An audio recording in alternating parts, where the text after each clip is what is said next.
So did y'all have a good Thanksgiving? Okay. How many of you was a terrible Thanksgiving? Be honest, it's okay. Only 3 of you. That's pretty good. All right. Well, I hope it was good, and my hunch is that, well, I hope that some of the tools that we equipped you with, either the prayer that we sent you home with, maybe that was helpful, the little blessing. Anybody use that? Maybe a couple of you? Okay, fantastic. Somebody used the stuff that I gave out. Great. How about the discussion starters? Did anybody play with that a little bit? See if that worked?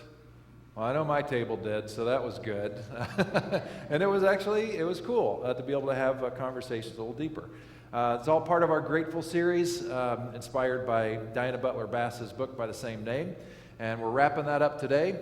Just to remind you where we've been. We started off following her sections, where we talked about personal gratitude and the emotions of that, what we feel and how to cultivate that. And then we shifted into the personal ethics that come out of gratefulness. And there are certain things that we can do in our lives to facilitate more gratitude in our lives. And the reason that's important is the quality of our lives increase the more we spend grateful. There's a direct equivalent to that. And then last week we shifted to the communal aspects of gratitude and gratefulness on the emotional side. And one of the things that we looked at was that when you're in community that is grateful, the gratefulness quotient exponentially increases. Like if you're at a sporting event and the Niners get the touchdown, and like they did Thursday night, and creamed the Seattle Seahawks, which was wonderful. You could just hear the whole Bay Area, rejoicing, which we should. But it's also true in theater. I've been in theater, and I know when the crowd has been absolutely with me, and the crowd can be electric and alive, and there's this energy that emanates and feeds the people on stage and just takes it to a new level. And I've also been on the other side of that when the crowd was absolutely dead and the whole company is like, man, we got to dig deep for this one because they are not helping us out at all. And it's so different. And that's actually true here. I know when you are more alive and with me and together, and I know when you're not. And so just hoping that you're more with me today than not. So there's this communal aspect of this emotional experience that we have together. And today we're talking about, well, what is the ethic that generates? Because gratitude by itself is fine, but it leads to something else. It motivates something else, calls to something else. And that's what we're looking at today. And it might surprise you. I'm guessing I'm going to surprise you a little bit today. I'm guessing I'm going to frustrate, maybe disappoint you for 5 minutes, and then hopefully bring you back to a place where you feel pretty good about it. So I got this email, says, Pastor, please talk more about politics. Signed, no one ever. Right?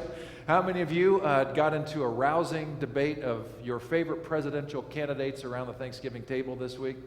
Right, you probably absolutely squashed that idea. Even if everybody around the table was on the same political team, you probably discouraged talking about politics because it's so divisive in our country right now, so binary, that even if you're all on the same page, it's going to tank, right? It's going to go to negative land real quick somehow, some way. This is kind of the reality of the political landscape in our country. It's very difficult to talk in meaningful ways across the blue and the red divide. That's just how it is. In fact, we know culturally, socially, there are 2 things that polite company is supposed to not talk about. What are those 2 things? Religion and politics, which makes it a real bummer for me. Because as a pastor who's following the footsteps of Jesus as best as I can, knowing that he was, first of all, a very significant religious figure, it's like I can't go very long before somebody. That's why I'm a buzzkill. Any party. That's why you never invite me to parties, because you know that as soon as somebody finds out what I am and what I do, it just like kills the room immediately, or at least they walk away from me and go somewhere else to talk. It happens all the time because religion is one of those things that people they believe personally deeply, but they sure don't want to talk about it socially because it's kind of like politics. It's very divisive. And of course, the bummer for me is not only is my wheelhouse religion, but the one I'm trying to follow and emulate is Jesus, who happened to be very deeply religious and very, very, very political. even if we didn't realize it when we were younger going to Sunday school, because it wasn't shown to us that this was what was really happening. It's all over the place. So in his famous stump speech, I call it his stump speech, called the Sermon on the Mount or the Sermon on the Plain, depending which gospel you're reading it in, he starts off with these beautiful statements. Blessed are the poor. Blessed are the mournful. Blessed are the meek. Blessed are those who have been abused. Blessed are those who are, hurt because of my name. All right, you're familiar with these? They're called the Beatitudes, and they're all these beautiful statements. We read those and we're just like, well, I don't understand them, but they sure are nice things that Jesus said. When in reality, they were deeply subversive. Because in the world that Jesus lived as a first century Jewish man, the Roman Empire and the social structure told people who were meek, told people who were poor, told people who were mourning, that really they were less than everybody else. That they weren't as good as Roman people for sure, and they certainly weren't that loved by God. So when Jesus, who by this point, people recognize God's flowing through this guy in ways that we haven't seen, and it's pretty pronounced. And he starts saying to people who are just like himself, by the way, because Jesus was dirt poor, had no social clout whatsoever. And when he's saying, as one who's, God's touch and breath is on in a powerful way, and he's saying to them, whatever Rome says, I'm telling you something else. That you matter, you're equal, you're valued, you're loved. Even if it doesn't feel like it, know that the heartbeat of God is with you, not against you.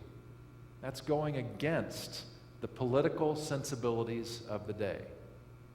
And later on in the sermon, he says some things, a series of verses that, this is a little bit review, but some things that just look like tips on being a nice person. So he has this statement about going the extra mile. You remember that? Oh, they ask you to go 1 mile. Well, go an extra mile. And that even became, a marketing quip for a gas station or AM, PM or something like that. They printed on all their cups, go the extra mile.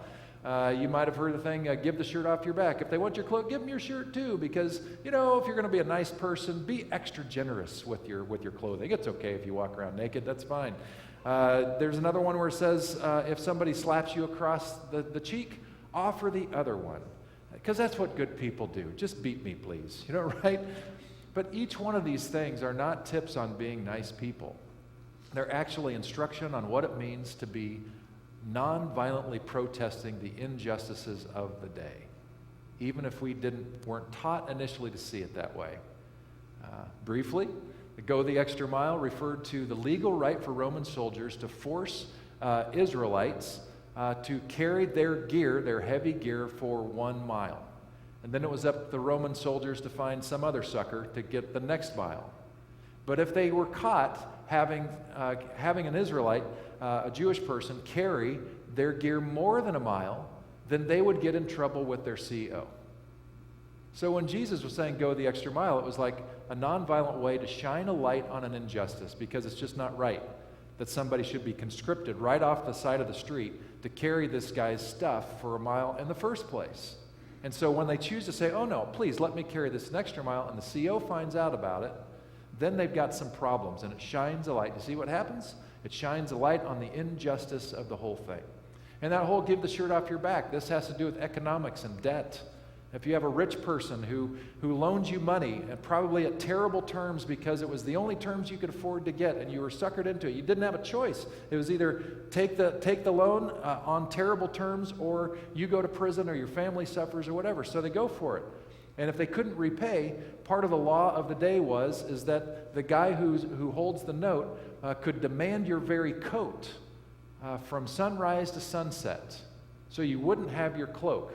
But it was required by law to give your coat back at night so you wouldn't grow cold. Isn't that a neat law? Such a weird law. And so the situation that we're imagining here when Jesus says this is a courtroom where the guy who's holding the note is demanding more from the guy who already has nothing. And the guy knows that he's not being treated justly. So how does Jesus recommend to shine a light on the justice of economic disparity? He says, in the courtroom, when they demand your coat, you give them that, but then you take off your cloak too, which means you're no longer wearing anything. And in that society, even more than today, to be absolutely naked in the courtroom would be incredibly humiliating for everybody, especially the one who holds the note. It was a way to say to everybody, the courtroom and anybody who was paying attention, this system is wrong. They're not really breaking any laws. They're just shining a light on the disparity. And on the thing about, if somebody hits you across the cheek, offer the other one, this has to do with social issues and inequality among people. So the image here is that you have a master of a house and you have a servant or slave. And they're in the public setting, and the master of the house is upset with the servant or the slave, and very publicly backhands the person across the cheek. It was one of the most humiliating things you could do publicly because it clearly stated, I am above you. And they knew it, and it made them feel like worms. When Jesus says offer the other cheek, he's just simply inviting them to stand up and make them hit again.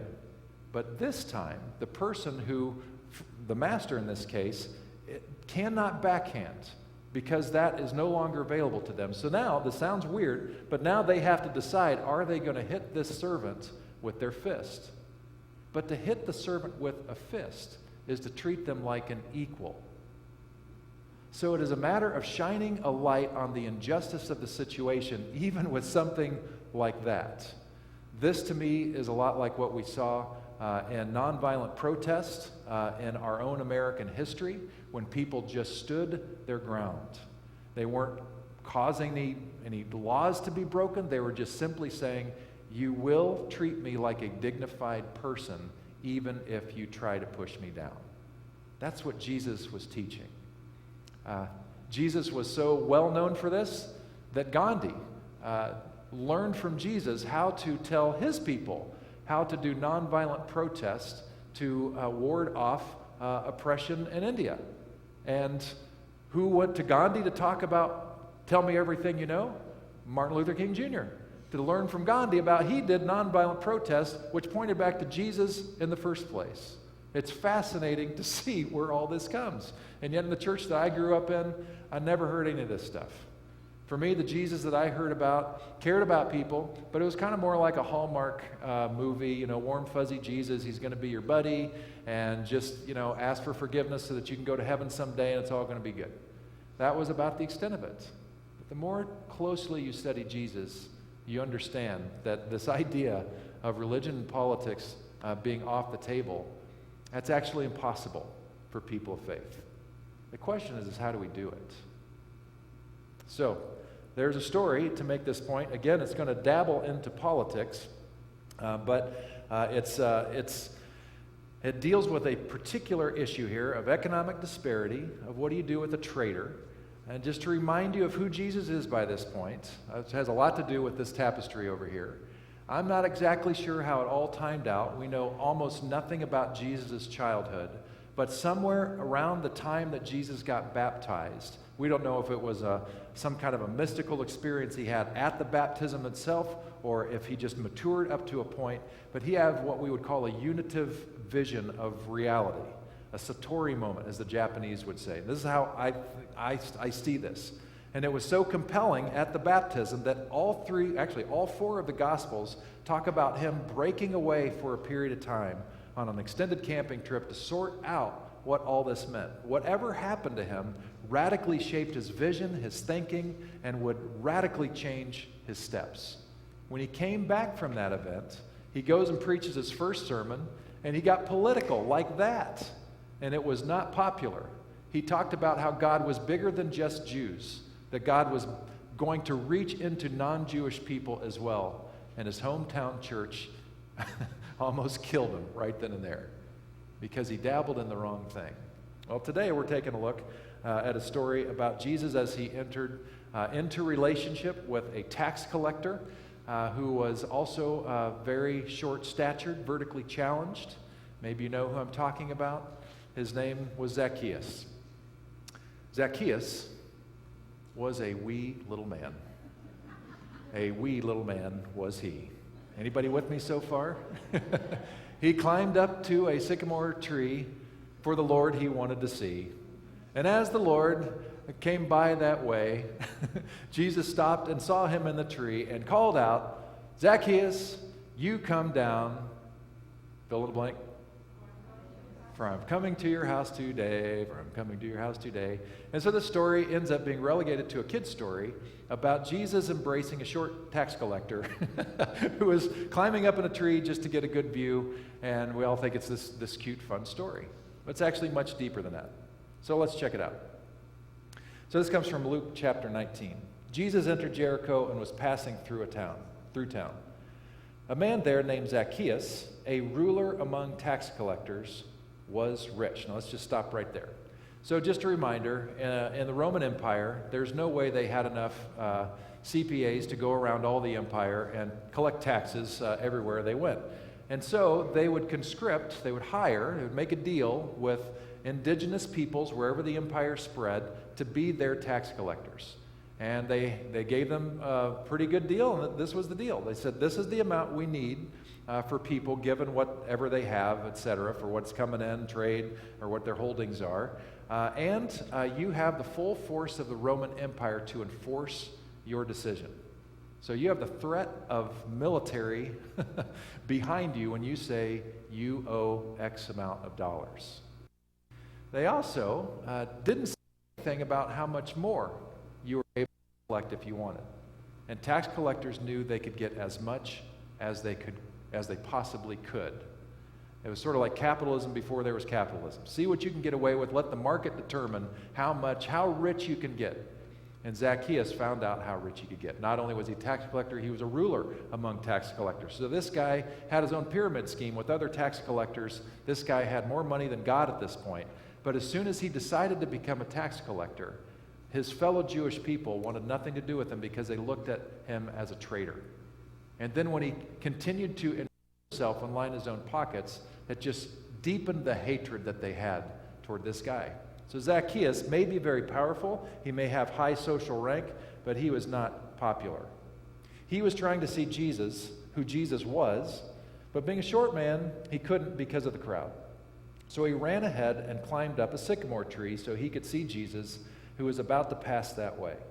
When Jesus came to that spot, he looked up and said, Zacchaeus, come down at once. I must stay in your home today. So Zacchaeus came down at once, happy to welcome Jesus. What you just witnessed in this text is a political, subversive act. You know, because you've been hearing about it, that the Roman Empire worked on a system of gratitude expressed through reciprocity. You had people in power and wealth. They did something for those who didn't have as much wealth, and that created a debt of gratitude to come back to those who had more. This was the cycle. The appropriate way that this should have transacted is Zacchaeus from the tree, who's not just climbing to see because he's short, but climbing because he feels that he is above everybody else. For him to say to Jesus, hey, Jesus, I'm Zacchaeus. I'm the ruler of the tax collectors in this town, and I want you to come over for dinner tonight. What do you say? And at that point, Jesus would have to figure out, do I want to accept this invitation or not? Because to say yes to that invitation would be to say yes to whatever strings were attached to that gift of dinner. You know what I'm saying? Instead, you have Jesus, who at this point, he's popular, but he's a peasant. He's got no social clout whatsoever. Even though people know that something's different with this guy, he doesn't have any social rank. So for him on level ground to call up to this guy who's literally above him and socially above him, come down for that tree because I'm coming to your house today, is to totally reverse the system. When Zacchaeus comes down, he's no longer speaking to Jesus as one above Jesus. He's speaking to Jesus as equals on level ground. For Zacchaeus, this is mind-blowing because Jesus is clearly a holy man. He is the walking representation of the presence of God for the Jewish people at this time, many of them anyway. And for him to say, I want to have dinner with you, spoke volumes. So much so that two things happened. First, everyone who saw this grumbled, saying he's gone to be the guest of a sinner, and they wondered, should we really believe about this Jesus, everything we've heard? But then Zacchaeus stopped and said to the Lord, "Look, Lord, I give half of my possessions to the poor, and if I have cheated anyone, I repay them 4 times as much." And Jesus said to him, "Today salvation has come to this household, because he too is a son of Abraham. The human one," this was a term that Jesus liked to use for himself. We often read it translated Son of Man. He didn't like Son of God. Son of Man was sort of like I'm one of you. I'm every man. The human one is just a way to say that. The human one came to seek and save the lost. So the salvation thing is fascinating, that he says salvation has come to this house, and recognize that we get no indication from the text that Jesus had a tract with him with 4 spiritual laws, to hand to Zacchaeus to say, this is the path to salvation. We don't recognize anything in this thing where Jesus, had Zacchaeus sit down in front of him and go through a long sermon or anything like that to try to get him to say yes to Jesus. It was the very act of walking shalom, walking deep peace, that shalom of the Hebrew word that means the depths of everything that the Greek word salvation talks about, wholeness, well-being, all this for everybody. He was so full of that just the very invitation alone and just being in that welcoming presence of this one who represents God was enough to change everything for this guy. So much so that he essentially quit his job. Diana Butler Bass, who wrote the book, she says essentially what you see Zacchaeus doing here and saying, "I promise to give all this money back," is basically for him to hang up his hat and to say, "I'm done with the Roman Empire," which is why Jesus says he's a son of Abraham, not because he says so or because he took a blood test. He's a son of Abraham because he's saying no to the political system that the Roman Empire has forced upon him, and he's saying no to greed at the expense of so many others. That makes him a true Jewish representation. This is a story of flipping the script. Even though it doesn't look political, it's actually deeply political. He's challenging the Roman Empire. He's challenging the system of reciprocity. He's challenging the social order, all by just showing up in a town and inviting a person to dinner. And, we operate in a theological sphere here called open and relational theology, which means that God is open to whatever's going to unfold and that God is deeply in relationship with everything in all of creation at all times. It also means that there's risk on God's part. God's not exactly sure how the characters are going to respond to these various invitations towards shalom. If the Spirit of God is the embodiment or that representation of shalom, permeating everything and calling us forward to deeper practices of love, equity, equality, all the wonderful things that we hope for, then that shalom that calls us along the way is an invitation that we can accept or reject. So you have 2 characters here. You have Zacchaeus and Jesus. First you have Jesus. I'd submit to you that Jesus didn't have to say yes to any of those nudges. As Jesus is coming into Jericho, he could have looked up into that tree and said, "Yeah, I know who that guy is. What a clown. I hate that guy. He's the biggest jerk of all tax collectors in this town. Look how wealthy that guy is. Look at all these people down here who've been ripped off by that guy. I'm not even going to make eye contact with him." So maybe the first nudge that Jesus gets is, well, shalom is pointing up there to that guy. Will you at least take a look at him? And Jesus decides, okay. And now there's another invitation that shalom is offering to Jesus. Hey, what do you say we flip the script? What do you say, instead of deepening the hatred that Jewish people have toward these tax collectors and the Roman Empire that they represent, let's change everything. Why don't you say to this one, why don't you make an invitation to him to see if shalom could change his life? And so that's when Jesus makes the invitation. Come down from there. I must have dinner with you today.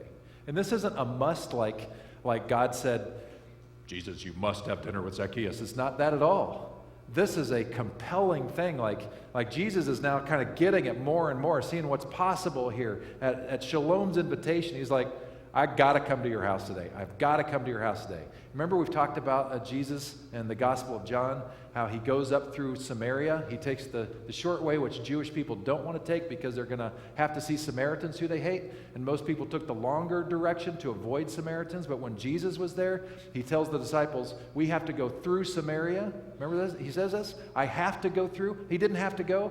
He wanted to do. He was compelled to go to see this other people group. It's the same thing with this. I must come to your home today is not, I'm under orders. It's, shalom is compelling me to break bread with you today. Shalom is compelling me to treat you as an equal, to re-invite you into the fold, to see what God can do with your life. That's what's going on here. But Zacchaeus didn't have to say yes either. Zacchaeus didn't really know that much about Jesus. He felt the nudge to go climb the tree, but that could just be to see who he could collect some more taxes from, perhaps, or just look down his nose at somebody, or just mere curiosity. But when he heard that invitation come down from that tree, Zacchaeus also had a choice. And he certainly had different voices in his head. One of those was to do exactly what the invitation suggested, climb down the tree, have a conversation, perhaps dinner with Jesus. But you know there had to be other voices in his head. All these people are looking at me. All these people have been making fun of me for being short my whole life. I am now in power over all of them. And this guy on the ground is trying to call me down to a level playing field with him as if to say we're equals. There could have been voices in Zacchaeus' head which is just like, hey, no thanks, preacher man. No thank you. This is not appropriate. And I want nothing to do with you except maybe some tax dollars. That would have been a very normal response, right? But he listened to something else too. He said yes to the invitation of shalom, and it brought him down on equal level with Jesus. This whole thing is an example of the open and relational exercise and dance that we have with the Spirit of God, and you have it all of your life, all the time. You had options this past week as you broke bread with people around tables and said things. You had times when you probably wanted to say something and you chose not to because your better angels told you that would be a bad idea, right? You were listening to the voice of shalom because you wanted deep peace and community in the moment rather than its opposite. Well, we see an example here, I think, of what it should look like for us to follow Jesus along political lines. And this is where you may be disappointed to know that, we actually do need to think about what it means to follow Jesus, even when it comes to political discourse. But I think how we approach it probably makes all the difference. I have, as you know, gotten emails over the years from people who've had big problems with stances that we've made and made threats against Crosswalk, tearing down our pride banners and that kind of a thing. Some people recently, because of the weirdness of the time that we live in, dug deep into the dark web or something, I don't know, and found out alternative meanings of our pride flags that say everyone is welcome all the time, That's the gist of what they say. But they've co-opted even that to say that it sends a dark message to those who have nefarious ideas about what they could do in our society. Crazy, crazy stuff. And some to the point where they won't even step foot on our campus as long as those flags are there. It's very curious to me. Sometimes saying yes to shalom, especially when it comes to changing things in our political or our social environment, are deeply unpopular. In fact, I shouldn't say sometimes, it's all the time, because change is not always easy. And yet shalom calls us forward. This, by the way, has massive biblical precedent. I'm not making this stuff up. If you took Carol's class on the Old Testament, then you know that the first 5 books of the Old Testament are called the Pentateuch. They're the books of the law. And in the books of the law, you see the law being given 3 different times, 3 different voices, 3 different eras, 3 different groups of writers for that fact. And in each time, you see the law change. It may be slightly, but it changes. It starts off by simply saying, for one particular example, that we need to protect widows, orphans, and immigrants. And that's kind of the thrust of it. It doesn't really elaborate much on it. And why widows, orphans, and immigrants? Because in that day and age, they were the most vulnerable people in society. They'd lost their husband, who was their primary provider. They lost their parent, provider, an immigrant who had no right to anything in this foreign land. And yet the ancient Jewish law at its outset said, you need to protect them. Time went on. People in the community listening to the voice and the woo of God and shalom. And what does shalom look like? Shalom shines a light on this particular legal issue of how well are we providing shalom for widows, orphans, and immigrants. And the light shone on that said, oh, we need to be doing a better job because they are not experiencing shalom nearly to the level that they should be. And the reason they're not is because people are finding ways to work around the written law as it is to take advantage of them. So they revised the law based on shalom. Time passed. Same thing happens. They shine the light of shalom back on that part of the law, realize they need to revise it again. This is open and relational theology and politics in real time. This is what it looks like. This is what we should expect. Not a hard and fast, written in stone, this is the law forevermore, but to realize that if God is in relationship with all the time, always wooing us with shalom, then every step of the way we're called to revise and reconsider how well are we really doing on all this stuff. But to be careful, to not get sucked in to the wrestling match with a pig in a mud pit, because they enjoy it and we all get dirty and one of us comes out the winner, and it's not us. We cannot be that people who just simply repeats and parrots all the dark, ugly political rhetoric that's out there, because that itself can be anti-shalom. But what if we say that there's a higher way? What if we say that there's a better way to think about life for everybody that is based in this idea of shalom, which is well-being and good for all people? What if that's the thing that we lead off with? Then when we start looking at things, it's no longer a red, blue, Democrat, Republican thing. It's just like, this is a great idea. And by the way, there are some issues with this or concerns about shalom that are parroted in our own governing documents in the United States. Like the fact that all people are created equal.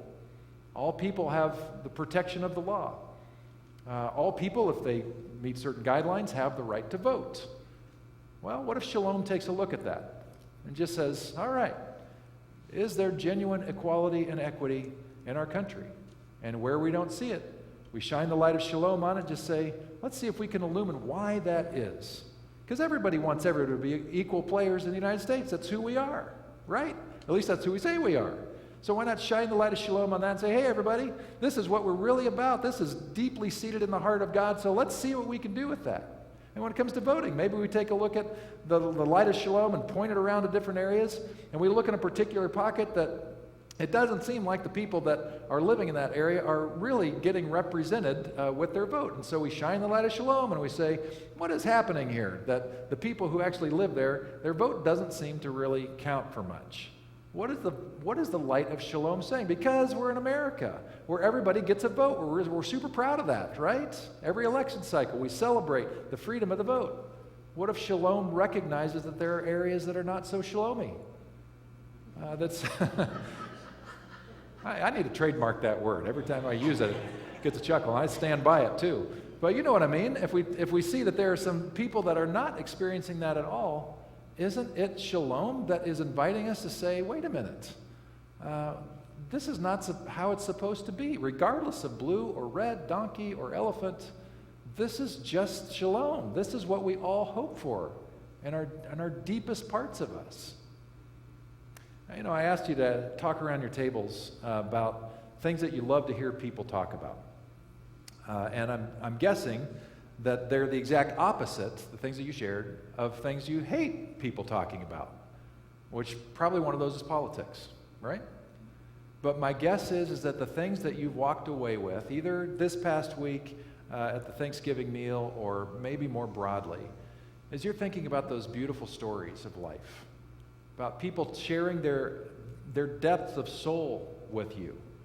And maybe there were hard times in the past year, but there were also some beautiful things as well that are worth recognizing and being grateful for. Those are the kinds of depth things that we long for, and those things are marked by shalom.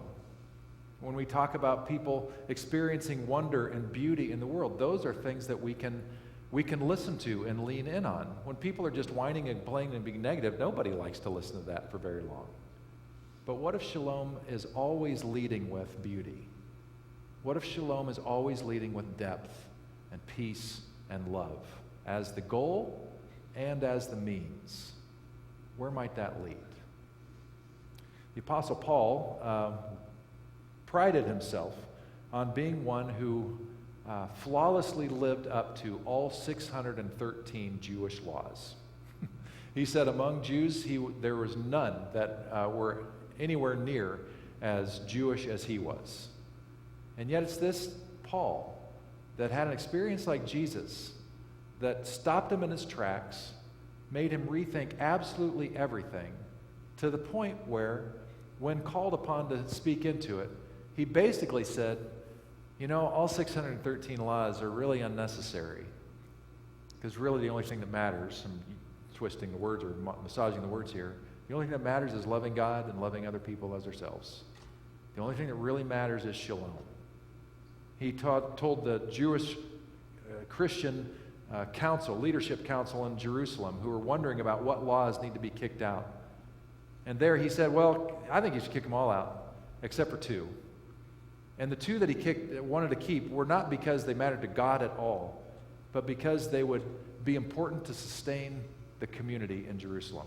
One of them had to do with circumcision, because in certain pockets, especially in Israel, circumcision was a very, very big deal. Even though in other situations he said circumcision means nothing to God, when he rolled into Jerusalem with his protege Timothy, he made poor Timothy get circumcised just to appease the community that was there. It's a bad day to be Timothy, right? But that's how Paul was valuing it. He's like, well, this doesn't really matter to God, but it really matters to the community, so we want to protect that. And then another one had to do with food practices. Is it okay for people to eat food that was offered and sacrificed to false gods? Because there were some in the community that thought, well, if you're eating that food, it's kind of like you're worshiping that false god. And Paul was saying, you know what, at home, I don't think God gives a rip where you get your barbecue. Just enjoy the barbecue. But in certain circles, it's going to be an affront to community. So let's keep the circumcision and let's keep the food sacrifice to idol thing in place, because we want to preserve the shalom in a deeply divided group for a time. It's brilliant and challenging, and it stuck. So my question is for you. On the global level, what are the things that need shalom that you can think of? There are lots. Gordon mentioned Ukraine and Russia, certainly Israel and Gaza. Deeply painful things. There are other things that should be troubling us as well. Sure, yeah, just as an entire continent, there's always, there's genocide there right now. I'm thinking about South Seas with China. There's turmoil or potential turmoil everywhere. North Korea. Let's just make a long list, right? There's plenty on the global scale. And we think about the national scale inside the United States. We know we're still struggling with equity and equality, about voters' rights. We're talking about interpretation of law, and is shalom forming our vision of what the law should provide and protect in our nation, or going back in time to a time that doesn't exist anymore, these kinds of things. Napa, there are things that shalom needs to shine a light on, but I wonder about just your own little community, whoever that might be. Could be your coworkers, could be classmates, could be your family. Is there anything that shalom would shine a light on today and say, this needs to be a little more shalomy? This needs to be shalomed a little bit more. And for some of you, that may be kind of a difficult thing. Like maybe somebody made an offensive comment or something, in your, whatever that community of yours is. And shalom is saying, how can you be Jesus here? How can you move into this thing to level the playing field, to get back to the side of shalom, toward health and well-being for all? For some of you, it might be actually a delightful thing. It might be a super positive thing. Maybe nobody said anything offensive. My wife and I had a blast this week, having our kids home and their significant others. And so maybe shalom for Lynn and I is to say, we love you so much, and we're so excited to see what's developing in your lives, and we couldn't be more supportive, and let us know how we can be, because that's a shalomy thing to do. How can we foster more and more shalom?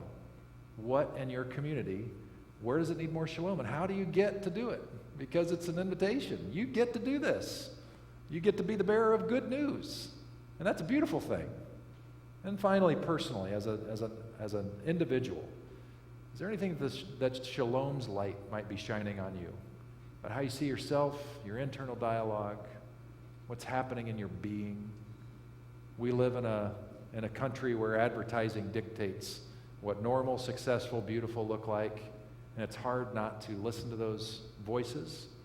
But Shalom speaks a different language, speaks a deeper chorus. And I wonder if maybe Shalom needs to touch you on that or the other side. Maybe the Shalom invitation for you is to celebrate what you've experienced so far, to celebrate the times when you've accepted the invitation of Shalom and you are on your way to a more Shalomy experience in life, because that's also there. You have a beautiful invitation in front of you if you want it. You don't have to take it. You can choose the opposite direction. You have full agency, but the invitation to more and deeper Shalom is always there. The question is, will you say yes, or will you take a pass? Let's pray together. Just take a moment of silence, and then we'll end with the Lord's Prayer in a few minutes. So just take another deep breath and just mull over, really, the whole service. Is there anything that the Spirit of God has bubbled up into your consciousness that is meaningful to you today? Take homes, that kind of stuff.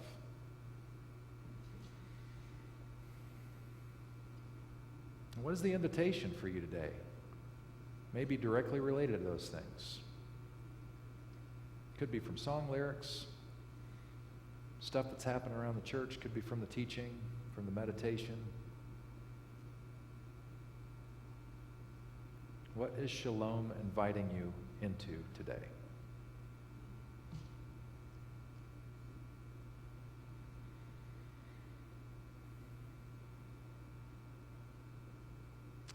Spirit of God, I pray that you give us continued clarity on what it means for us to be people of Shalom. And that when we sense the invitation of Shalom to go forward toward Shalom, with Shalom, and we're anxious and we're afraid, remind us that Shalom isn't always popular, but it is beautiful and good and right and true. So give us the courage that we need, because at times it's going to be countercultural and counterintuitive. And yet it's Shalom, and we trust it. But help us in our lack of trust. And remind us, God, that the one that we're following is Jesus in our tradition, and we want to be faithful to that, and so we trust that what he started is something that we want to continue, and that the prayer that he taught us is a model of organizing our lives and our thought to allow more and more Shalom into the world and into our lives. And so to that end, we pray the prayer that he taught us. Our Father, who art in heaven, hallowed be thy name. Thy kingdom come, thy will be done, on earth as it is in heaven. Give us this day our daily bread, and forgive us our trespasses, as we forgive those who trespass against us. And lead us not into temptation, but deliver us from evil. For thine is the kingdom and the power and the glory forever. Amen. Thanks for coming. Hope you had a good experience today. Thanks, and we'll see you next week for a Christmassy thing. All right.